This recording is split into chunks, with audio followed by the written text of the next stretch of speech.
तो चलिए अभी हम लोग चर्चा करेंगे Bihar Vidhan Parishad office attendant, Bihar Vidhan Parishad office attendant का पेपर, जो कि कल परीक्षा हुई है। कल परीक्षा हुई है इसकी, ठीक है ना, कल परीक्षा हुई है। लेट नाइट हमारे पास सवाल आया था, अदरवाइज हम कल ही डिस्कस कर दिए होते, ठीक है ना। तो 21 दिसंबर को ये परीक्षाएं हुई है, तो उसी के सवाल पे अभी हम लोग चर्चा करेंगे, उसी के सवाल पे अभी हम लोग चर्चा करेंगे। तो तैयार है सभी लोग? तैयार है सभी लोग? तो पहले सवाल के साथ शुरुआत करते हैं। पहला सवाल है कि दो रेलगाड़ी क्रमशः 318 मीटर और 277 मीटर लंबी है, विपरीत दिशाओं में चल रही है, अपोजिट डायरेक्शन में चल रहा है। पहली रेलगाड़ी की चाल 41 किलोमीटर पर आवर है और दोनों रेलगाड़ियों 34 सेकंड में एक दूसरे को पार करती है, तो दूसरी रेलगाड़ी की गति ज्ञात करिए। तो देखिए इसमें करना क्या है कि दो रेलगाड़ी अपोजिट डायरेक्शन में चल रही है, अपोजिट चले चाहे सेम डायरेक्शन में एक दूसरे को पार करे, लेंथ हमेशा ऐड होता है, तो लेंथ हम लोग ऐड कर देंगे। 318 277, अब इसको हम लोग जोड़ते हैं तो 8 7 15 की 5 कैरी 1, 7 1 8, 8 और 1 9 हो गया, 3 2 5 हो गया, 595।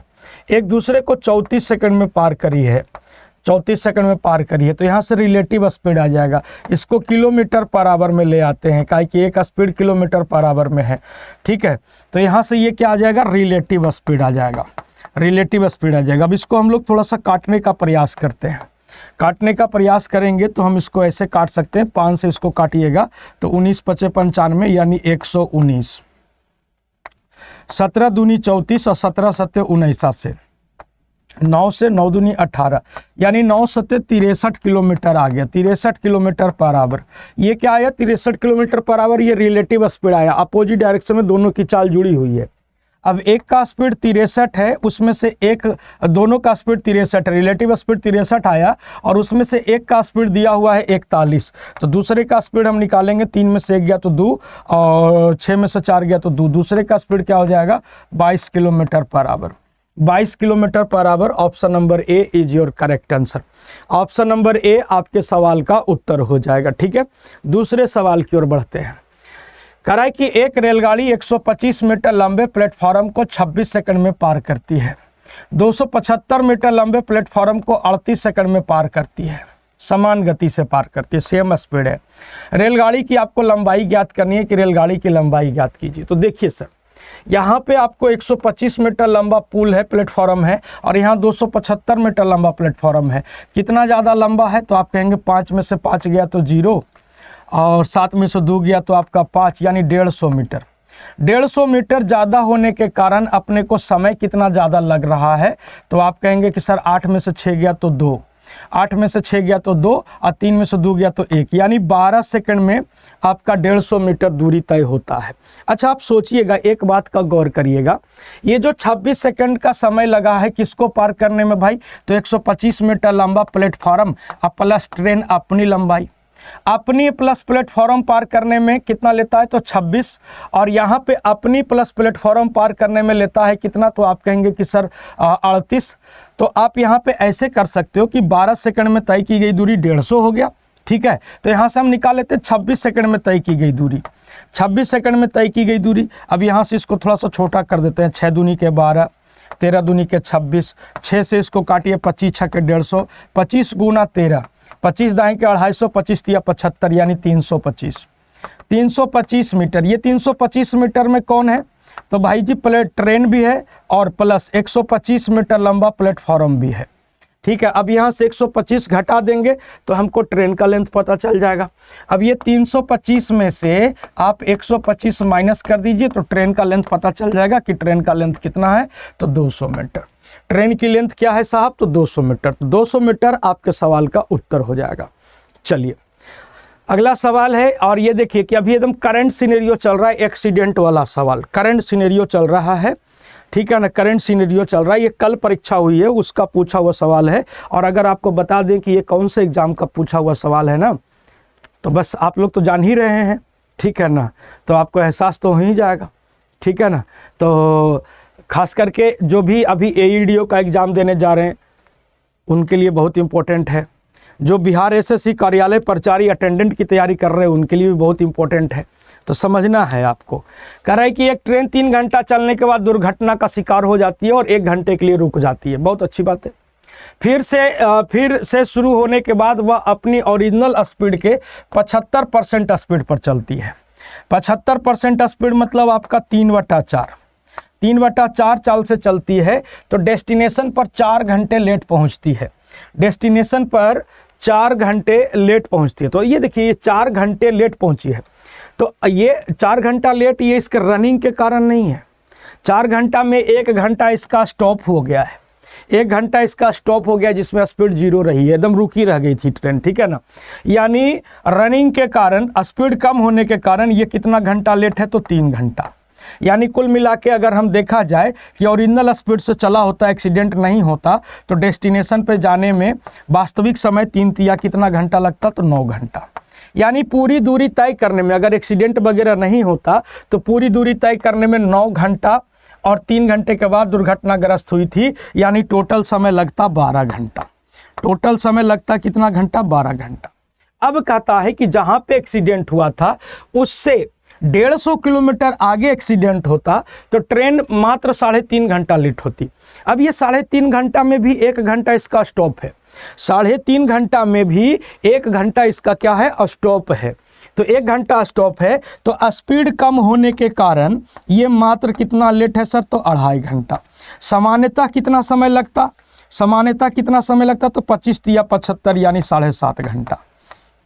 अगर 150 किलोमीटर आगे एक्सीडेंट होता तो हमको डेस्टिनेशन पहुंचने में 7.5 घंटा लगता है ना, 7.5 घंटा। तो यहाँ पे आप देखिए कितने घंटे का गैप हुआ, तो 1.5 आवर। और ये 1.5 आवर जो है वो आपको 150 को इंडिकेट कर रहा है। यानी 150 किलोमीटर की दूरी तय करने में सामान्यतः 1.5 घंटा लगता है। यानी अगर स्पीड पूछ दिया जाए तो स्पीड हो जाएगा 100 किलोमीटर पर आवर। अगर एक्सीडेंट वगैरह नहीं होता तो हमको दूरी तय करना है, तो एक्सीडेंट नहीं होता तो सामान्यतः 12 घंटा लगता है। और सामान्यतः अपनी चाल कितनी है ट्रेन की, तो 100, तो 12 गुना 100 यानी कितनी दूरी है भैया जी, तो 1200 किलोमीटर। 1200 किलोमीटर आपके सवाल का उत्तर हो जाएगा। कितना, तो 1200 किलोमीटर, ठीक है ना। 1200 किलोमीटर आपके सवाल का उत्तर हो जाएगा, ठीक है। तो 1200 किलोमीटर ये आपका सवाल था। क्लियर है। चलिए, कराई की एक नाव शांत जल में 9 किलोमीटर पर आवर के स्पीड से चलती है और वह धारा के साथ 72 किलोमीटर जाकर वापस अपने स्थान पर लौटती है। पूरा चक्कर 18 घंटे में पूरा करती है। तो बताइए कि धारा की गति क्या है, धारा की गति क्या है। धारा की गति क्या है ये आपसे पूछा है। तो देखिए, इसको 72 किलोमीटर जाना है। एक बार मान लो डाउन स्ट्रीम में गया धारा के साथ, एक बार विपरीत गया धारा के विपरीत, यानी 72 लौटा है, ठीक है। तो जाते समय तो देखो, शांत जल में चाल अपना 9 है और धारा की चाल हम x मान लेते हैं, है ना। शांत जल में चाल 9 है, विपरीत दिशा में जाएगा तो धारा घट जाएगा, धारा की चाल घट जाएगा, और टोटल हमको लगा है 18 घंटा।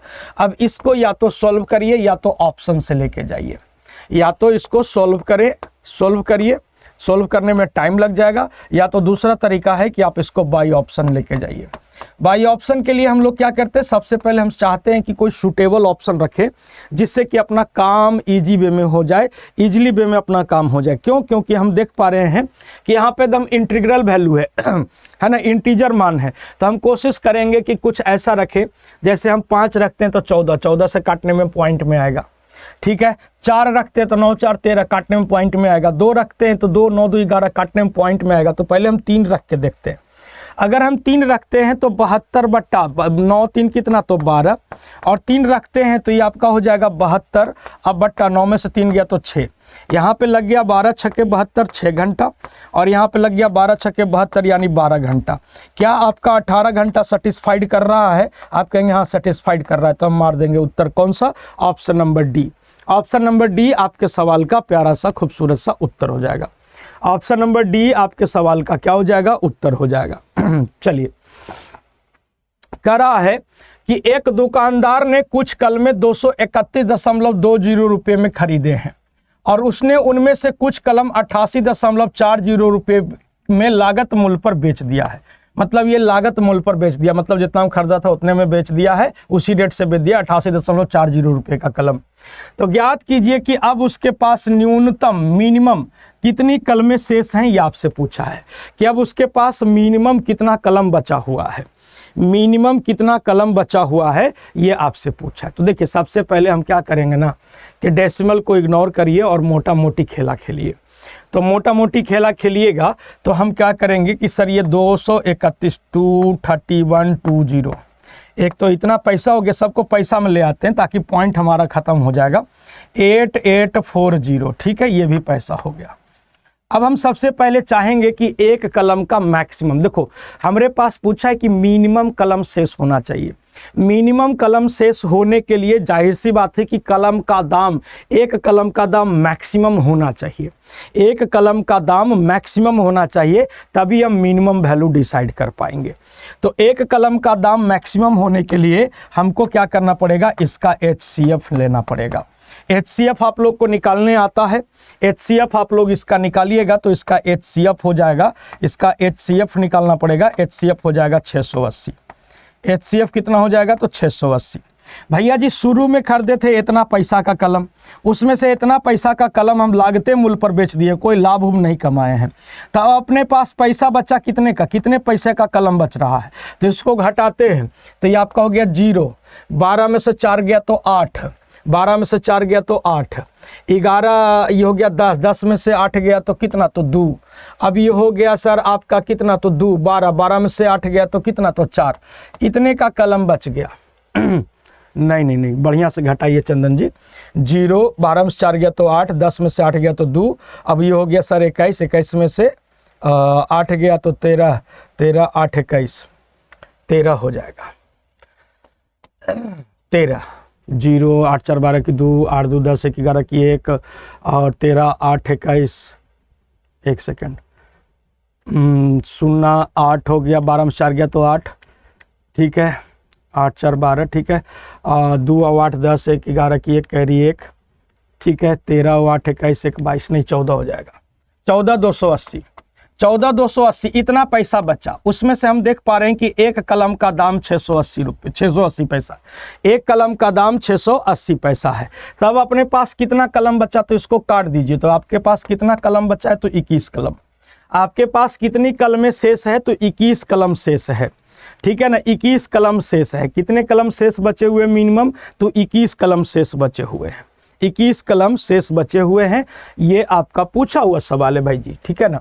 अगला सवाल कह रहा है कि एक पंखा को 1500 में बेचने पर लाभ होता है, 900 रुपया में बेचने पर हानि होती है, लाभ की राशि हानि का 1/3 है। तो बताइए कि 1400 रुपया में उस पंखा को बेचे तो कितने प्रतिशत का लाभ होगा। 1400 में बेचेंगे तो कितने प्रतिशत का लाभ होगा, ये आपसे पूछा है कि 1400 में बेचेंगे तो कितने प्रतिशत का लाभ होगा।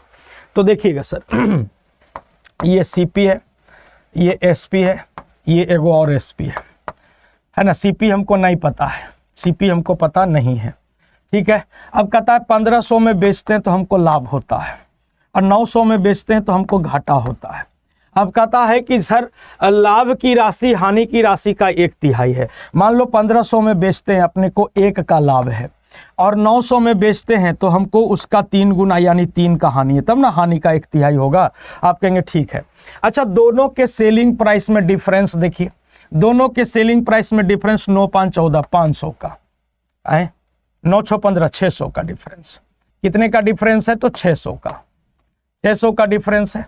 और हम यहाँ पे देख पा रहे हैं कि सर यहाँ पे ये जो डिफरेंस है वो 3 और 1 कितने का है तो 4 का, यानी 4 यूनिट बराबर आपका कितना है तो आप कहेंगे सर 600, यानी 1 यूनिट बराबर आपका कितना हो जाएगा तो 1 यूनिट बराबर हो जाएगा 150। सबसे पहले तो हम CP निकाल लेंगे, तो CP निकालेंगे तो क्या हो जाएगा कि 1500 में बेचते हैं तो 150 रुपये का लाभ है, या फिर आप ऐसे कहिए कि 900 में बेचते हैं तो 15 या 45, 450 का घाटा है। तो CP निकालना है तो जहाँ से मैंने वहाँ से निकाल लेते हैं। 1500 में बेचे हैं, 150 का लाभ है तो 150 हम कम कर देंगे, इसका मतलब हम खरीदे हैं कितना में 1350 में। अब कह रहा है कि अगर 1400 रुपया में बेचेंगे तो कितने का लाभ हो जाएगा, 1400 में बेचेंगे तो कितने का लाभ होगा। तो देखो भाई CP आपका 1350 है, अगर हम 1400 में बेचेंगे तो कितने का लाभ होगा तो अपने को 50 रुपये का लाभ होगा। 50 रुपये का लाभ। तो आपसे पूछा लाभ प्रतिशत, तो लाभ गुना का 100 अब बट्टा का क्रय मूल्य। क्रय मूल्य कितना है भाई जी? तो 1350। 1350 15 5 से इसको काटिएगा 27 × 135 27 हो गया। 100 बटा 27, 27 तिया 81, 81 बच गया 19, 3 सही 19 बटा 27% का। इतने परसेंट का अपने को लाभ हो जाएगा। 3 सही 19 बटा 27% का लाभ हो जाएगा, ऑप्शन नंबर ए। 3 सही 19 बटा 27% का लाभ हो जाएगा, ऑप्शन नंबर ए। ठीक है, चलिए अगला सवाल क्या कहता है कि एक व्यापारी ने 60 क्विंटल चावल 800 रुपये प्रति क्विंटल के दर से खरीदा। उनमें से 20 क्विंटल चावल को 10% के लाभ पर बेच दिया और 25 क्विंटल चावल को 10% के हानि पर बेच दिया।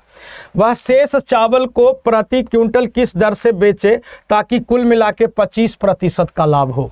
कुल मिला के 25% का लाभ हो। तो या तो आप चाहें तो इसको पैसे में कन्वर्ट करके दाम पूरा निकाल के CPSP करके पूरा करिए, या तो फिर दूसरा तरीका है कि आप इसको परसेंटेज से खेलिए।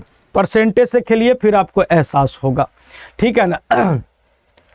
तो देखो भाई, टोटल टारगेट मिला हुआ है कि 60 किलो आपका 60 क्विंटल है। ओवरऑल 25% का लाभ चाहिए, यानी 25 छके 150, यानी ओवरऑल अपने को चाहिए 1500%।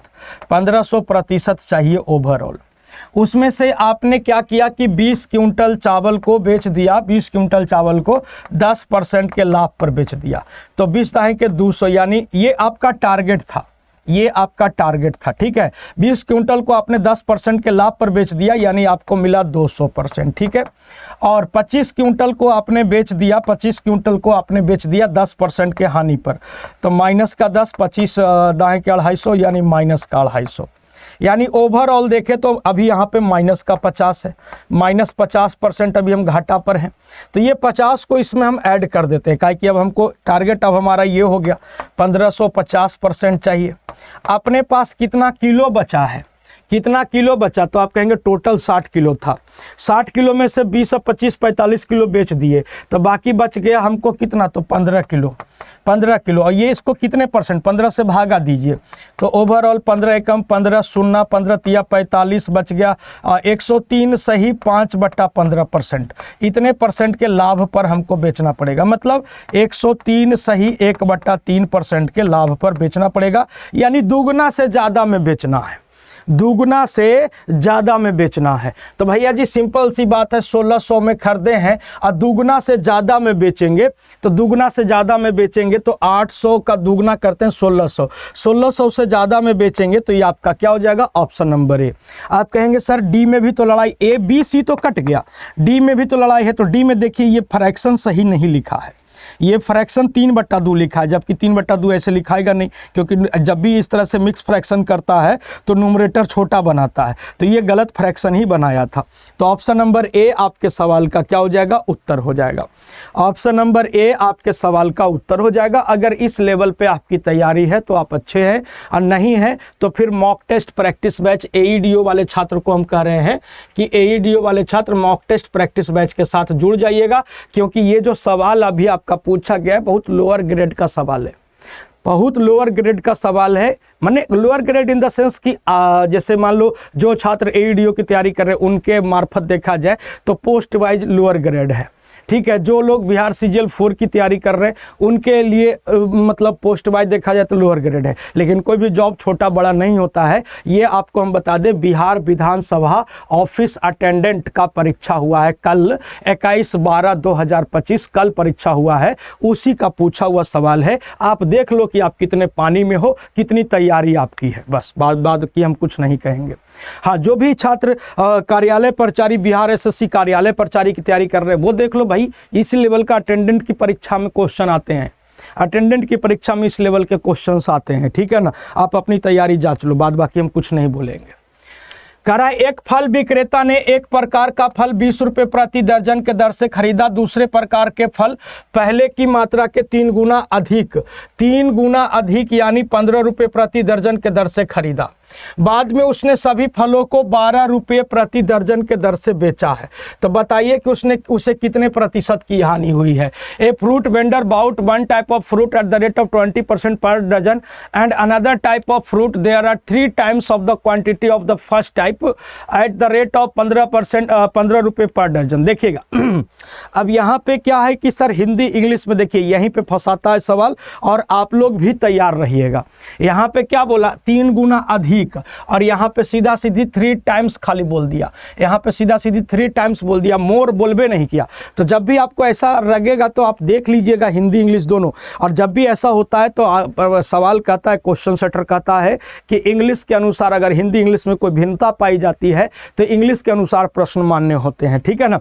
तो ध्यान दीजिए, 1 दर्जन हम खरीदे 20 रुपये के हिसाब से, तो 20 से कम 20 रुपया, और इसका 3 गुना मतलब 3 दर्जन खरीदे हम 15 रुपये के हिसाब से, तो 15 तिया 45, टोटल सीपी हो गया हमारा कितना, तो 65, टोटल सीपी हो गया 65, और सबको बेच दिया हम 12 रुपये दर्जन, 12 रुपये दर्जन, तो टोटल अपने पास 4 दर्जन हो गया, तो 12 चौके 48, 48 ये आपका क्या हो गया सर, एसपी हो गया। कितने का घाटा हो गया भैया जी, कितने का घाटा हो गया, तो आप कहेंगे 15 में से 8 गया तो 7, ठीक है, 5 में से 1 गया तो 4, 17 रुपये का घाटा। Loss into 100 upon CP, CP कितना है तो 65, 13 पचे 65 और 20 पचे 100, 17 दूनी 34, 340, अब बट्टा का 13, 13 से इसको काटिए, 13 दूनी के 26, बच गया 6, बच गया 26 और ना 13 दूनी के 26, अब बच गया 8, 80, 13 छक्के 78, 26 सही 2/13%, यानी कितने परसेंट का घाटा हो गया, तो 26 सही 2/13% का घाटा हो गया। ऑप्शन नंबर ए, 26 सही 2/13% का घाटा हो गया, तो आपका क्या हो जाएगा, ऑप्शन नंबर ए हो जाएगा। ऑप्शन नंबर ए आपके सवाल का उत्तर।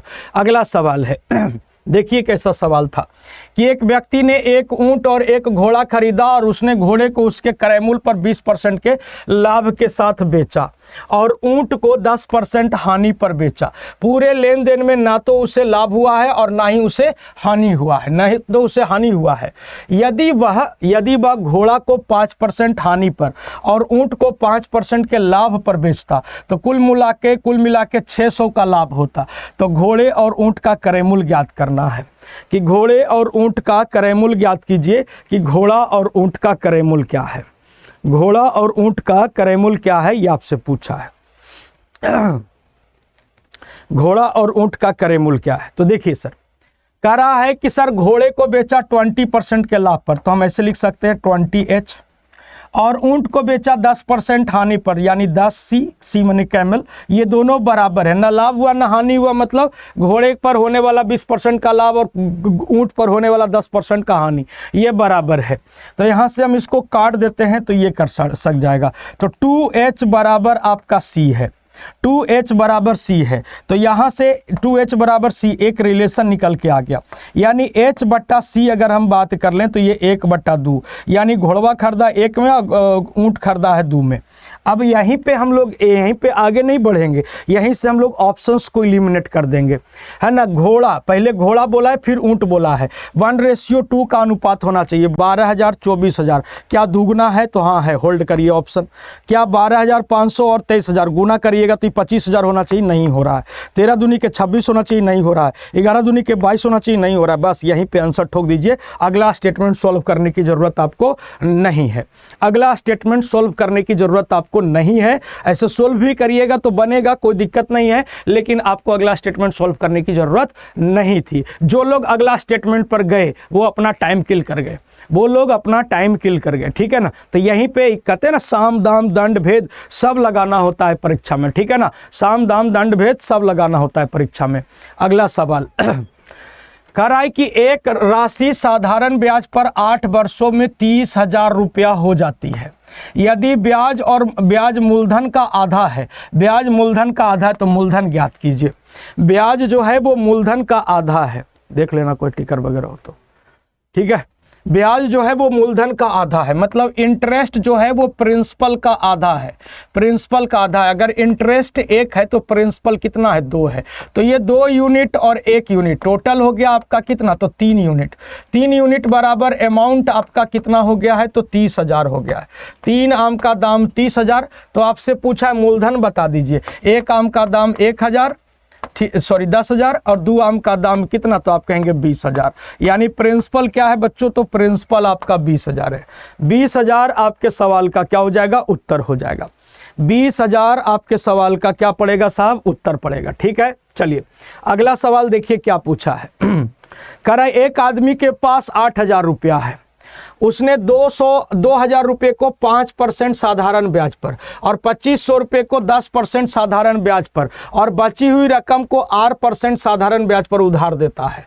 बाद में उसे पता चलता है कि कुल 8,000 रुपया पर उसकी कुल इनकम सालाना 8% के औसत दर से होती है।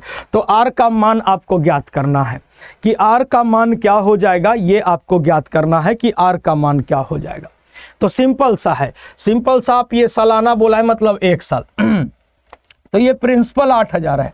8,000 का ओवरऑल इनकम 8% के दर से, औसत दर से है। तो 8,000 का 8% 640 रुपया इनकम उसको होता है 1 साल में, मतलब ब्याज के तौर पे उसे 640 रुपया मिलते हैं। ब्याज के तौर पे 640 मिलते हैं। उसमें से 2,000 रुपया को उसने 5% के रेट से लगाया। तो हम क्या लिखेंगे यहाँ से, ऐसा ही 2,000 गुना 5 गुना 1 बट्टा का 100, यानी नक्शुना कैंसिल, यानी यहाँ से इनकम हुआ 100 रुपया, यहाँ से इनकम 100। उसी तरह से 250 गुना 10, यहाँ से इनकम हो गया 250 और यहाँ से इनकम हमको नहीं पता है। यहाँ से इनकम शेष हमारी राशि कितनी बच गई, तो आप कहेंगे 2,000 और 2,500, 4,500 तो हो गया। तो 4,500 हो गया तो बाकी बच गया कितना, तो 3,500। बाकी बच गया कितना, तो 3,500। 3,500 रेट नहीं पता है, यानी आपका 3,500 का 2 जीरो तो परसेंटेज से कटेगा, यानी यहाँ से हमको रेट मिला 35R। यहाँ से रेट मिला हमको कितना, तो यहाँ से हमको ब्याज मिला 35R। ठीक है ना।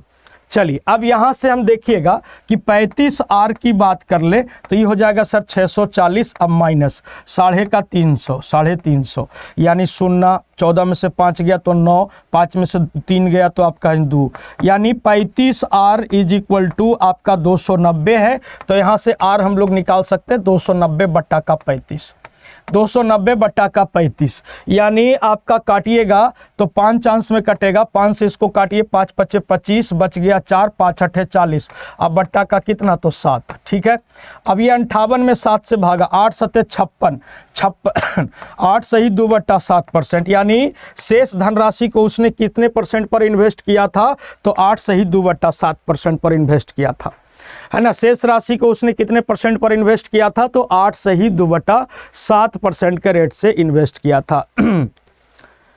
चलिए अगला सवाल आपके स्क्रीन पर है कि सर रमेश ने बैंक से 7,000 रुपया साधारण ब्याज पर उधार लिया। अब कह रहा है कि 3 साल के बाद उसने 3,000 रुपया की अतिरिक्त राशि ऋण लिया, 3,000 रुपया और एक्स्ट्रा ले लिया।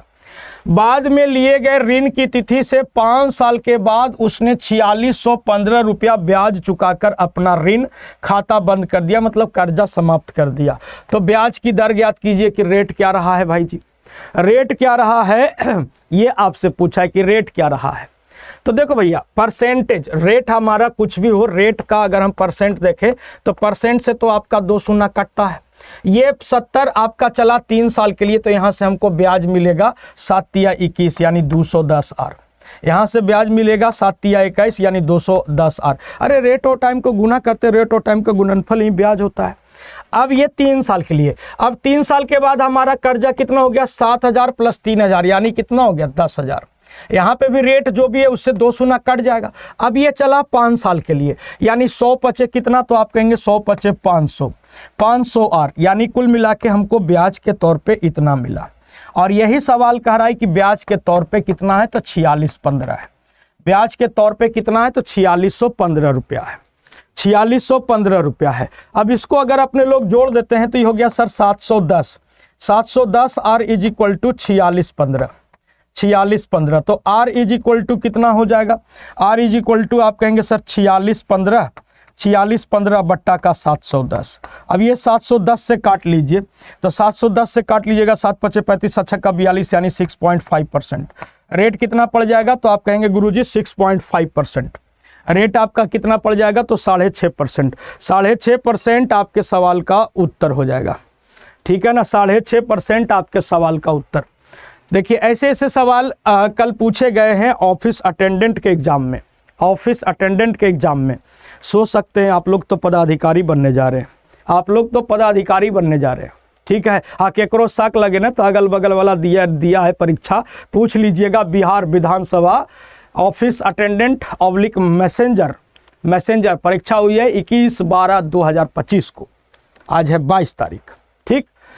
करे रंजन ने कुछ सालों के लिए कुछ पैसा उधार दिया। उसने पहले 3 साल के लिए 7% प्रति वर्ष, अगले 4 साल के लिए 9% प्रति वर्ष, अब बाकी सालों के लिए 4% प्रति वर्ष के दर से उधार लिया। 12 साल के अवधि में उसने कुल 2772 रुपया साधारण ब्याज मिला। तो उसने कितनी मूल राशि उधार दी थी आपसे पूछा है ना। कितनी मूल राशि उधार दी थी आपसे पूछा है। तो देखिएगा, पहले 3 साल के लिए रेट आपका 7% है, तो 3 सते कितना, तो 21%, ठीक है। और अगले 4 साल के लिए रेट आपका 9% है, तो 4 नमा कितना, तो आप कहेंगे सर 36%। तो 3 साल और 4 साल, 7 साल तो खत्म हो गया। इंसान उधार लेने के बाद 12 साल बाद जागा है, तो 7 साल तो खत्म हो गया, तो बाकी बच गया कितना साल, तो 5 साल। और कह रहा है कि बाकी जितने साल के लिए आप रखिए पैसा, रेट पड़ेगा 4%। जितने साल के लिए रखिए रेट पड़ेगा आपको 4%। तो 5 साल के लिए रेट अगर 4% है, तो 5 चौके यहाँ से हमको ब्याज मिलेगा 20%। और उसने इतना रुपया साधारण ब्याज दिया है। ब्याज कितना दिया है, तो 2772 रुपया। अब यहाँ से इसको जोड़ दीजिए सर, यहाँ से जोड़ दीजिए, तो ये आपका हो जाएगा 6 और 1 7, 6 और 1 7, ठीक है। 2 3 5 5 2 7 यानी 77%। सही जोड़िएगा, 36 20 56, 56 1 57, 20 77% is equal to 2772 is equal to 2772। 77% is equal to इतना, देन 100% इज इक्वल टू कितना। तो इसको कैलकुलेट करिए, है ना, जितना फास्ट, यही देखिए ना, यही सब तो डेटा है। बट्टा के 77 और गुना का कितना, तो आप कहेंगे 100, गुना का 100। अब इसको कैलकुलेट करिए, कैलकुलेशन आप सभी का फास्ट है। 7 तिया 21, 7 चौके 28 जाएगा नहीं, यानी 4000 प्लस वाला आंसर काट दो भैया जी। 7 तिया 21, 7 तिया 21, 7 छक्का 42 यानी 7 छक्का 42 यानी 36 चांस में, यानी कितना हो जाएगा प्रिंसिपल, तो आप कहेंगे सर 3600। प्रिंसिपल कितना है गुरुजी, तो 3600 है, और 3600 आपके सवाल का उत्तर हो जाएगा। 3600 इज योर करेक्ट आंसर। कराई तालाब की खुदाई की अनुमानित लागत जो है वो 4800 रुपया एक एस्टिमेट बना कि तालाब की खुदाई में 4800 रुपया खर्चा होगा। कराए मजदूरी के दर में 1/6 की वृद्धि की जाती है और तालाब की खुदाई में लगने वाले समय में 1/4 की वृद्धि हो जाती है। तो खुदाई की कुल लागत क्या हो जाएगी आपसे पूछा है, कि खुदाई की कुल लागत क्या हो जाएगी, ये आपसे पूछा है। तो देखिए कह रहा है कि मजदूरी 1/6 बढ़ता है, यानी पहले 6 रुपया मजदूरी था, अब 1 बढ़ गया यानी 7 हो गया, है ना। लागत की बात कर ले, समय की बात कर ले, तो समय 1/4 बढ़ जाता है। मतलब जो एस्टिमेट था कि समय 4 लगेगा, लेकिन लग गया कितना, तो 5, 1 बढ़ गया। अब यहाँ पे कैलकुलेशन देखा जाए कॉस्टिंग का, तो सब पहले लगा था कि सर 6 रुपया मजदूरी लगेगा, है ना, 4 दिन में खोद देंगे, मोटा मोटी ऐसे सोचिए, तो 6 चौके 24 रुपया बिल बनता। लेकिन अब समय लग गया है 7, और अब जो मतलब कि लागत लग गया है 7, और खुदाई में लगा दिन भी कितना 5, तो यानी 7 पचे कितना, तो 35। पहले लागत भौजी कर रही है कि 4800 का अनुमानित था, और हम कह रहे हैं कि पहले था कितना, तो 24। अब कितना लागत हुआ, तो आप कहेंगे 35। 24 दूनी के 48, 200, 35 दूनी के 70 यानी 7000 रुपया, यानी अब लागत कितना, तो 7000 रुपया। 7000 आपके सवाल का उत्तर हो जाएगा, 7000 आपके सवाल का उत्तर। तो देखिए ये क्वेश्चन सेटर का सिनेरियो होता है कि स्टार्टिंग का 2 4 10 सवाल ऐसा दे दिया कि कैलकुलेटिव दे दिया, मतलब थोड़ा सा लंबा चौड़ा करके दे दिया, जिससे कि लड़कन हड़क जाए। अब बनाने बैठे तो थोड़ा सा उसको दिक्कतें महसूस हो, काटने छाटने में भी, है ना, इजीली वे में कट नहीं रहा है मोटा मोटी, है ना। तो ये एक सिनेरियो होता है क्वेश्चन सेटर का, ठीक है। अब इसी सिनेरियो पे जो पार पा गया वो परीक्षा दे देगा, और इसी सिनेरियो पे जो पार नहीं पाया तो बस वहीं पे उसका पेपर रुक जाएगा, ठीक है ना, वहीं पे पेपर रुक जाएगा। अब देखिए, अब आपको सवाल सारे आसान दिखेंगे। ठीक है ना, कि दो दांतेदार पहिया जिसमें 48 दांत और 56 दांत है, एक दूसरे से जुड़कर घूमते हैं। दूसरा पहिया 60 सेकंड में 300 चक्कर लगाता है, 60 सेकंड में 300 चक्कर लगाता है, तो पहला पहिया 12 सेकंड में कितना चक्कर लगाएगा। तो सबसे पहले दोनों का टाइम इक्वल कर दो, 60 सेकंड है, 12 सेकंड है, तो इसको 12 सेकंड का अगर हम बनाएंगे कि 12 सेकंड में ये कितना चलेगा, तो 12 पच्चे 60, 1/5, तो ये आपका हो जाएगा 1/5, तो ये हो जाएगा 60 चक्कर। मतलब हम ऐसे कह सकते हैं कि 12 सेकंड में दूसर का चक्का जो है वो 60 चक्कर लगाता है। तो पहिल का चक्का कितना चक्कर लगाएगा ये आपसे पूछा है। तो जाहिर सी बात है पहिल का रेडियस कम है, माने दांत कम है, तो ज़्यादा बार घूमे पड़ेगा उसको। बड़का वाला में दांत ज़्यादा है तो उसको 60 चक्कर लगाना पड़ रहा है, छोटका वाला में 60 से ज़्यादा, तो 60 से ज़्यादा वाला आंसर होगा। बाकी आप काट दीजिए, ठीक है ना, एगो ऑप्शन कट गया हमारा, ऐसे हम छाट देते हैं। अब उसके बाद देखिए कुछ नहीं करिए, एगो में 48 दांत था, एगो में 56 दांत था, तो ये 48 और 56 का एलसीएम ले लीजिए, तो ये हो गया 8, 8 छक्के 48, 8 सत्ते 56, ठीक है, ये हो गया एलसीएम। अब ये देखिए कि ये कितना मारेगा, तो आप कहेंगे ये 7, ये कितना मारेगा 7 8 56, तो ये 6 बराबर ये लगाया है 60 चक्कर, 6 बराबर 60 चक्कर, तो ये 7 बराबर कितना चक्कर, तो हम भी 10 गुना, ये हमको 10 गुना किया, हम छोड़ देंगे, हम 10 गुना, यानी कितना चक्कर लगाएगा, तो 70 चक्कर। कितना चक्कर लगाएगा साहब, तो 70 चक्कर। ठीक है ना, 70 चक्कर आपके सवाल का उत्तर, ठीक है, 70 चक्कर आपके सवाल का उत्तर। देखिए ये सवाल है, बढ़िया सवाल दिया है, बढ़िया सवाल दिया है, ठीक है ना। 3 व्यक्ति ABC जिनके इनकम का अनुपात फलाना है, एक्सपेंडिचर का अनुपात 9:8:7 है, एक की बचत उनके इनकम का 1/4 है, तो ABC के बचतों का अनुपात ज्ञात कीजिए कि ABC के बचत का अनुपात क्या हो जाएगा, ये आपसे पूछा है, ठीक है ना। तो देखिए सर 3 आदमी हैं, 3 आदमी हैं A, B और C, इनके इनकम की बात कर ले तो इनकम का अनुपात 4:5:6 है, 4, 5 और 6 है, ठीक है। और एक्सपेंडिचर की बात कर ले तो एक्सपेंडिचर की बात कर ले तो 9:8:7 है, 9:8:7। सेविंग का अनुपात आपको निकालना है कि सेविंग का अनुपात क्या हो जाएगा, सेविंग का अनुपात क्या हो जाएगा। तो अगर हम इसको ऑप्शन से छाटेंगे ना, तो ऑप्शन से छाटे तो ऑप्शन छाटने में भी क्या होता है कि प्रोबेबिलिटी लगता है, प्रोबेबिलिटी लगता है। तो देखिए 11 का 3 जगह प्रोबेबिलिटी है, 21 वाला काट दे, ठीक है। यहाँ पे 7 सभे में है, अब यहाँ पे 3 वाला का ज़्यादा चांस था, इधर 4 6, तो हमारा ऑप्शन नंबर ए उत्तर हो जाएगा। ये हो गया एक छाटने का तरीका, जैसे अगर एट ए टाइम अगर हमसे सवाल ना बने तो अगर निगेटिव मार्किंग नहीं है तो हम ऐसे निकल देंगे, हम ऐसे निकल देंगे, ठीक है ना। ये तरीके होते हैं, है ना, ये एक्सपीरियंस बोलता है, इसके लिए आपको एक्सपीरियंस चाहिए, ठीक है। मार दिए हैं, अब देखते हैं, अभी हम आंसर नहीं कर रहे हैं कि ये आंसर होगा, बट अभी आप देखते हैं अब सोल्यूशन करके कि क्या ये सिनेरियो पर काम किया कि नहीं किया, ठीक है ना। अब यहाँ पे देखिए क्या कहता है कि A की बचत उसके इनकम का 1/4 है, A की बचत, तो इनकम कितना है तो 4I, एक्सपेंडिचर कितना है तो 9E, तो income minus expenditure is equal to saving, saving कितना है तो इनकम का 1/4, इनकम कितना है तो 4I और इसका 1/4 मतलब 1/4, यानी 4 से 4 कट गया। अब ये I को उठा के उधर ले जाइए तो माइनस का 9E is equal to minus का 3I, ये माइनस माइनस कट गया, मतलब E/I की बात कर लें तो ये आपका हो जाएगा 3/9, 3/9, यानी 3/9 मतलब आपका क्या हो जाएगा सर 1/3, यानी इनकम वाले में आपको 3 से गुना करना पड़ेगा। इनकम वाले में ये आपका क्या आया, मल्टीप्लाइंग रेशियो आया, तो मल्टीप्लाइंग रेशियो 1/3 है, मतलब इनकम वाले में 3 से गुना, यानी 4 तिया 12, 5 तिया 15 और 6 तिया 18, और एक्सपेंडिचर वाले में 1 से, तो 1 रहने दीजिए, 1 से गुना करने पर तो कोई फर्क है नहीं। अब देखो 12 कमाता है 9 खर्चा कर दिया, बचाया कितना तो 3, 15 कमाता है 8 खर्चा कर दिया, बचाया कितना तो 7, 18 कमाता है 7 खर्चा कर दिया, बचाया कितना तो 11, 3:7:11 जो हम मारे थे आंसर हो गया, 3:7:11 आपके सवाल का उत्तर हो जाएगा, 3:7:11 आपके सवाल का उत्तर हो जाएगा।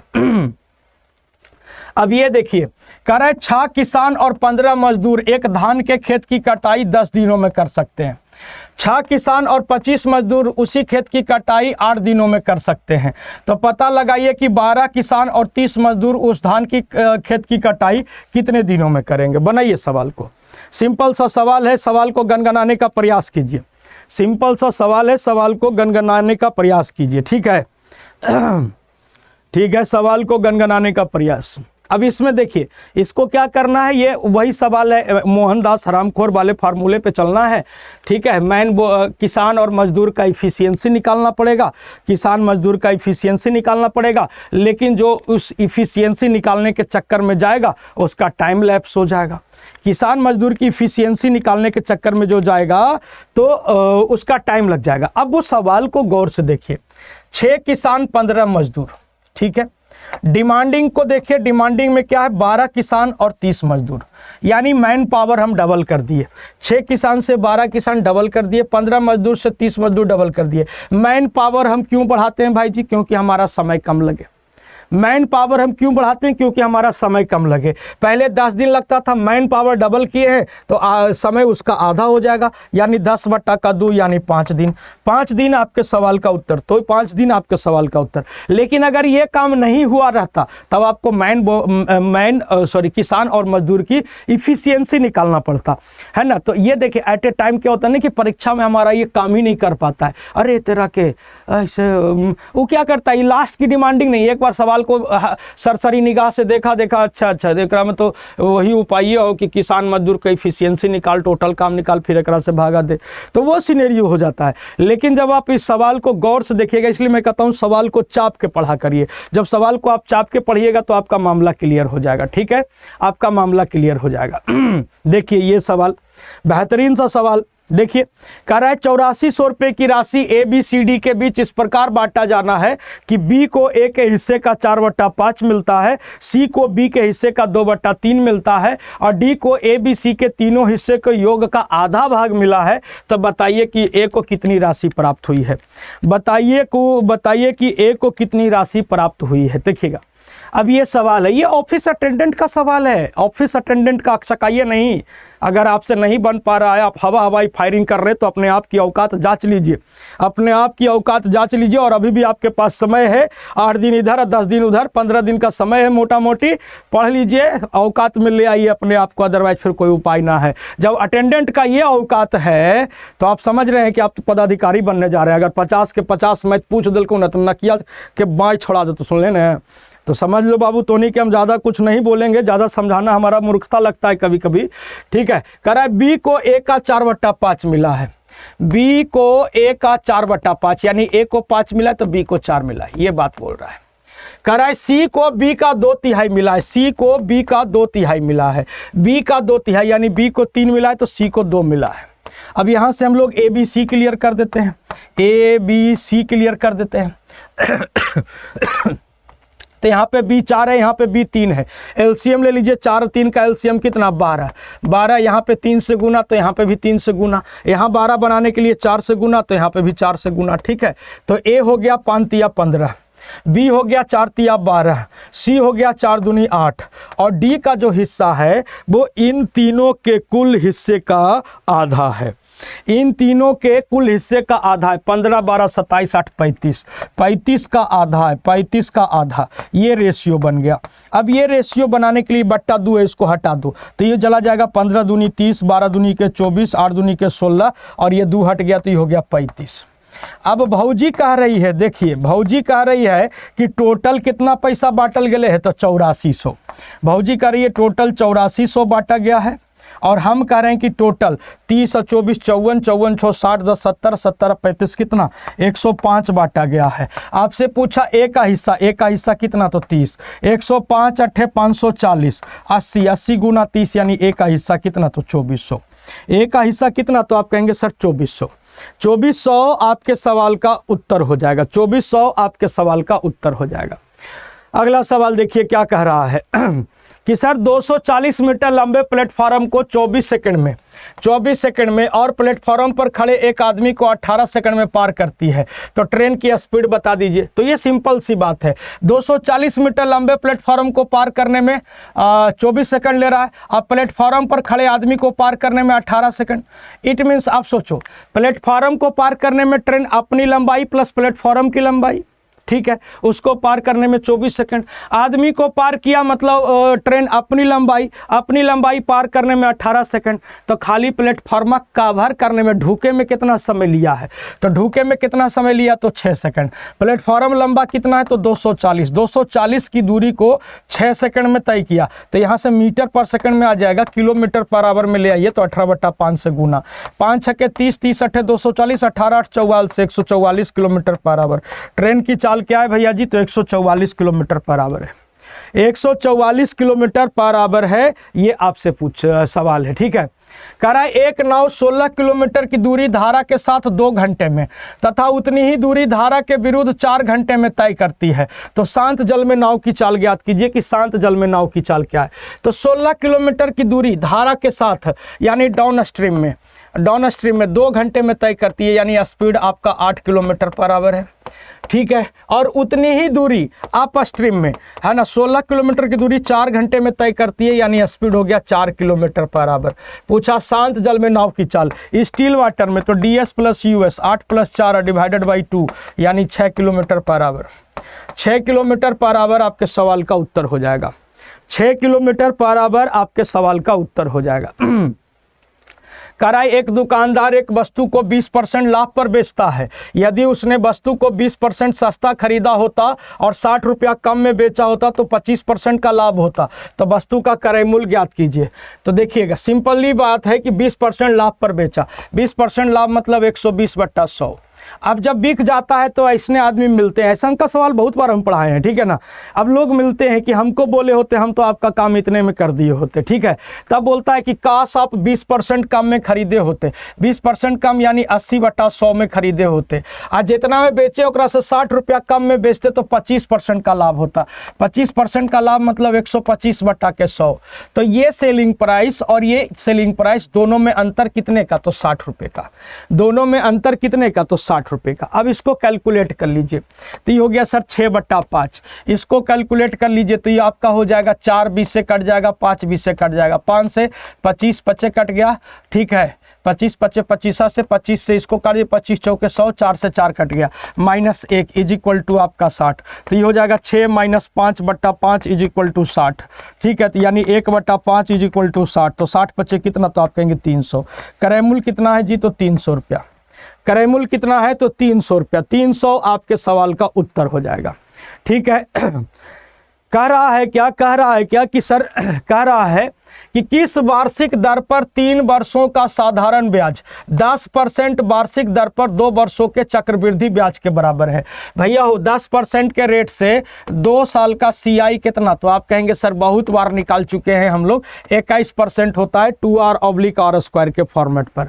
अब ये कह रहा है कि कितने % के रेट से ये 3 साल का SI देगा, कितने % के रेट से, यानी 3r%। 3r% is equal to 21। तो 7 से 3 से काट दीजिए 7 चांस में, यानी साधारण ब्याज पर कौन सा रेट लगाना पड़ेगा, 7% लगाना पड़ेगा 3 साल के लिए। ठीक है ना, कितना % लगाना पड़ेगा, तो 7% लगाना पड़ेगा। ठीक है, चलिए कह रहा है कि वह छोटी से छोटी संख्या ज्ञात कीजिए जो 12, 16, 20 और 24 से भागा देना पर प्रत्येक बार शेषफल 4 देता है। तो हम क्या करेंगे, 12, 16, 20 और 24 का LCM, 12, 16, 20 और 24 का LCM। तो LCM क्या करना पड़ेगा कि 12, 16, 20 और 24 इसका LCM ले लीजिए, जितना फास्ट आप LCM लीजिए, 12 दूनी के 24। ठीक है, उसके बाद 8 तिया 24, 8 दूनी 16, 24 दूनी 48, 4 5 20, यानी आपका LCM हो गया कितना, तो आप कहेंगे कि सर 16 7 16 नहीं, LCM हो गया सर 240। LCM 240। तो 240 जो है वो तो इन लोगों से डिविजिबल है, लेकिन हमको प्रत्येक स्थिति में शेषफल 4 आता है। तो अतः वह नंबर 240 प्लस का 4 यानी कितना है, तो 244 है। अतः वह नंबर क्या है, तो 240 प्लस का 4 यानी कितना है, तो 244 है। 244 आपके सवाल का उत्तर। कह रहा है 2 संख्याओं का गुणनफल 4320 है, इनका HCF 24 है, तो LCM ज्ञात कीजिए। तो हम लोग जानते हैं कि पहली संख्या इंटू दूसरी संख्या इक्वल टू लासा इंटू मासा। LCM हमको पता नहीं है, HCF 24 है, इज इक्वल टू पहली संख्या इंटू दूसरी संख्या, तो पहली संख्या इंटू दूसरी संख्या कितना, 4320। 24 से इसको काटिए, 24 से कम 24 बच गया 9, 24 8 92 से 180 है ना। तो LCM कितना हो जाएगा, तो LCM एलसीएम हो जाएगा 180, 24 8 92। देख लीजिए बढ़िया काटे है ना, 24 से कम 24, बच गया कितना, 13 में 4 गया तो 9, 3 में से 2 गया तो 1, 192, 24 8 92 से। ठीक है 180 आपके सवाल का उत्तर हो जाएगा। 180 आपके सवाल का उत्तर हो जाएगा। कह रहा है कि एक निश्चित राशि पर 2 साल के लिए 5% के दर से चक्रवृद्धि ब्याज और साधारण ब्याज के बीच का अंतर जो है वो आपका कितना है सर, तो आप कहेंगे 50 रुपये। तो वह राशि क्या हो जाएगी, तो आप इसको जैसे बनाना चाहते हैं वैसे बना सकते हैं। डिफरेंस आपका 50 है, डिफरेंस आपका 50 है। फार्मूला जानते हैं हम लोग कि PR²/100 का स्क्वायर, ठीक है ना, PR²/100 का स्क्वायर, मामला 2 साल का है। डिफरेंस 50 रुपये, प्रिंसिपल नहीं पता है, रेट 5%, 5 का स्क्वायर 25/100 का स्क्वायर, 100 गुना के 100। अब इसको कैलकुलेट करिए, 25 चौके 100 कट गया है ना, 25 चौके 100 कट गया, 100 चौके 400, 400, 25 400, 4 5 20, यानी कितना हो जाएगा, तो आप कहेंगे 20,000। यानी प्रिंसिपल कितना है साहब, तो 20,000 है। प्रिंसिपल कितना है, तो 20,000 है। 20,000 आपके सवाल का उत्तर हो जाएगा। ठीक है, देखिए ये सवाल है कि सर 120 मीटर और 180 मीटर लंबाई की 2 रेलगाड़ी 45 किलोमीटर पर आवर और 72 किलोमीटर पर आवर के स्पीड से विपरीत दिशा में चल रही है, वे एक दूसरे को कितने समय में पार करेगी। तो 120 180 जोड़ दीजिए तो ये हो गया सर 300 मीटर। ठीक है, एक का स्पीड 45 है, एक का स्पीड 72 है, इसको जोड़ दीजिए, 5 2 7 और 7 4 11 और 1 12, 127 किलोमीटर पर आवर हो गया। इसको मीटर पर सेकंड में ले आइए, कितने समय में पार करेगा, तो 127 गुना 5 बट्टा का 18, 18 ऊपर लेके चल जाइए। ठीक है, 18 ऊपर लेके चल जाइए। ठीक है, अब इसको आप लोग काटा पीटी करिए तो ये आपका हो जाएगा 60 चांस में, 18 छक्का टोटल से 180, अब बट्टा का कितना, तो 127। अब ये आप इसको काटिए तो 12 8 96, 12 9 टोटल से, 12 9 टोटल से जाएंगे तो क्रॉस कर जाएगा, यानी 9 सेकंड से ज़्यादा वाला आंसर काट दो, मार दो, 8.5 सेकंड आपके सवाल का उत्तर हो जाएगा। 8.5 सेकंड आपके सवाल का उत्तर हो जाएगा। 8.5 सेकंड आपके सवाल का उत्तर हो जाएगा। ठीक है, क्लियर है, कोई दिक्कत नहीं। कह रहा है ए बी और सी मिलकर एक काम को 10 दिन में करते हैं, ए और बी मिलकर 15 दिन में करते हैं, बी और सी मिलकर 12 दिन में करते हैं। तीनों के कार्य क्षमता, तो देखिए ए प्लस बी प्लस सी, ए प्लस बी प्लस सी काम को 10 दिन में करता है, ए और बी मिलकर 15 दिन में करते हैं, ए प्लस बी मिलकर काम को 15 दिन में करते हैं, बी प्लस सी मिलकर काम को 12 दिन में करते हैं, बी प्लस सी मिलकर काम को 12 दिन में। तो 10 12 15 का एलसीएम हो गया कितना, तो 10 12 15 का एलसीएम हो गया 60। 10 छक्के 60, 15 चौके 60 और 12 पच्चे 60। अब यहाँ पे देखिए बी और सी मिलके 5 पीता है, ए बी सी मिलके 6 पीता है, का मतलब ए अकेले 1 पीता है ना। ए और बी मिलकर 4 पीता है, ए और बी मिलकर 4 पीता है, तीनों मिलके 6 पीता है, का मतलब सी 2 पीता है। तो ए का हो गया 1, सी का हो गया 2, तो ए का 2 3 एक मतलब बी आपका 3 पीता था ना, तीनों मिलके 6 पीता है। यानी इफिशियंसी का अनुपात 1:3:2 हो जाएगा। इफिशियंसी का अनुपात 1:3:2 हो जाएगा। कह रहा है कि x प्लस वाई बराबर 12, x इंटू वाई बराबर 35 है, तो x square plus y square. Formula लगा दीजिए कि x प्लस वाई का whole square is equal to आपका हो गया x square plus y square plus का 2x वाई। ठीक है ना, अब हमको क्या निकालना है, यही निकालना है, तो इसको उठा के घटा देते हैं। x प्लस वाई के होल स्क्वायर में से माइनस 2x वाई घटा दीजिए। ठीक है, तो x प्लस वाई का होल स्क्वायर यानी 12 का स्क्वायर माइनस 2 गुना x इंटू वाई यानी 35, तो 12 का स्क्वायर 144 माइनस का कितना, तो आप कहेंगे 70। तो ये हो गया 4, 14 में से 7 गया तो 7 74। 74 आपके सवाल का उत्तर हो जाएगा। 74 आपके सवाल का उत्तर हो जाएगा। X square plus 1/x square is equal to 51 है, तो यहाँ से हम x प्लस 1/x निकाल देते हैं, तो ये हो जाता है a square minus 2, a square minus 2 is equal to आपका 51, तो ये 2 घट जाएगा, तो a square is equal to हो गया 49, तो a बराबर आपका कितना हो गया, तो 7। अब आप देखिए, अब लोग एक बात जानते हैं कि x plus 1/x is equal to अगर 7 दे रखा है और अपने यहाँ से x माइनस 1/x निकालना है, तो अंडर रूट 7 का square, a square minus 4 minus का 4, तो 7 का स्क्वायर 49 माइनस 2 प्लस से माइनस जाना है, प्लस से अगर हम जाएंगे तो 7 का a square minus 2, a square minus 2, देखिए यहाँ पे गड़बड़ है, a square minus 2 is equal to 51 है, तो a square is equal to आपका हो जाएगा 53। ठीक है, तो a बराबर आपका हो जाएगा अंडर रूट 53, तो ये आपका क्या आ गया सर, ये आपका आ गया अंडर रूट 53 आ गया है, ये अंडर रूट 53 है। ठीक है ना, तो यहाँ से अगर हमको x plus 1x minus 1 plus से माइनस निकालना होता है, तो ये हो जाता है अंडर रूट k स्क्वायर मतलब रूट 53 √53 का होल स्क्वायर अब माइनस का 4, तो यहाँ पे आपका क्या हो जाएगा, √53 का होल स्क्वायर 53 अब -4 यानी कितना, तो 49 का रूट कर देंगे तो आपका हो जाएगा सर 7 आपके सवाल का उत्तर हो जाएगा। 7 इज योर करेक्ट आंसर, 7 आपके सवाल का उत्तर हो जाएगा। बाद बाकी जो साथी बीपीएससी एईडीओ की प्रैक्टिस करना चाहते हैं तो ये अपना मॉक टेस्ट प्रैक्टिस बैच जो कि आपकी कल से शुरू हो रही है, तो अगर क्लासेस समझ में आ रही है और बिल्कुल रिलीवेंट कंटेंट के साथ ये मॉक टेस्ट तैयार होगा, तो जो भी साथी जुड़ना चाहते हैं कूपन कोड आप सभी को पता है 22-317 का प्रयोग कर लेना है। सभी लोग 22-317 का प्रयोग करके सभी साथी ये मॉक टेस्ट प्रैक्टिस बैच में अभी के अभी जुड़ जाइएगा, ठीक है ना, अभी के अभी जुड़ जाइएगा, ठीक है। बाद बाकी आप सभी को पता है कि अड्डा 24/7 की कोई भी बैच अगर आपको ज्वाइन करना है, कोई भी बैच अगर आपको ज्वाइन करना है तो कूपन कोड आपको पता है 22-317, याद रखिएगा। और हम तो कहेंगे कि जो भी साथी आज का पेपर ये जो देखे हैं, ये खास करके बिहार एसएससी ऑफिस अटेंडेंट वाले छात्र तो जरूर देख लीजिए, ठीक है। एईडीओ के एग्जाम देने जा रहे हुए छात्र वो भी देख लीजिए, क्योंकि सर आपको पता है कि अटेंडेंट का जब ये औकात है, विधान परिषद अटेंडेंट का जब ये औकात है, तो आप तो पदाधिकारी बनने जा रहे हैं। अपनी लेवल को नाप लीजिए, ज़्यादा हम कुछ नहीं बोलेंगे। तो अगर आप चाहते हैं कि बिल्कुल इसी लेवल पे बिल्कुल रिलीवेंट कंटेंट के साथ मॉक टेस्ट बने, तो आप सभी लोग 22-317 का प्रयोग करके ये कूपन कोड लगा के एईडीओ का मॉक टेस्ट प्रैक्टिस बैच के साथ सभी साथी जुड़ जाइएगा। और अड्डा 24/7 अन्य सभी छात्रों को कहेंगे कि कोई भी बैच अगर इन फ्यूचर आपको ज्वाइन करना है तो याद रखिएगा कूपन कोड 22-317 22-317 का प्रयोग कर लेना है, ठीक है। अब ये बैचेस सारे कहाँ मिलते हैं वो मैं आपको एक बार समझा देता हूँ। गूगल पे जाइएगा और यहाँ पे लिख लीजिएगा अड्डा 24/7, अड्डा 24/7 सर्च कर लेंगे, ADDA 247 India largest vernacular learning platform. यहाँ पे चले जाइएगा, ऑल कोर्स आएगा, government job, state exam, state पे चले जाएंगे, बिहार पे आ जाएंगे। यहीं पे आपको बिहार का सारा दिख जाएगा, बीपीएससी एईडीओ, बिहार महापैक। जो भी नए छात्र हैं उनको तो हम कहेंगे बिहार महापैक के साथ चलिए, है ना। कार्यालय प्रचारी है, ठीक है, बिहार एसएससी है, बीपीएससी एईडीओ है। जैसे एईडीओ का अपना कल से मॉक टेस्ट प्रैक्टिस बैच शुरू हो रहा है, ये देख लीजिए, ये इसकी फीस है। कमेगा कैसे, तो बाई नाउ पे चले जाएंगे और इंटर कूपन कोड में आप क्या लगा देंगे, इंटर कूपन कोड में 22-317 22-317 और इसको अप्लाई कर देंगे, लागू कर देंगे, आपकी फीस कम हो जाएगी। और कल से ये बैच आपकी शुरू हो रही है, तो सभी साथी जरूर जुड़ जाइएगा, सभी साथी जरूर जुड़ जाइएगा, ठीक है। ये देखिए 30 सवाल ऑफिस अटेंडेंट में पूछा था, 29 हमने डिस्कस करा दिया।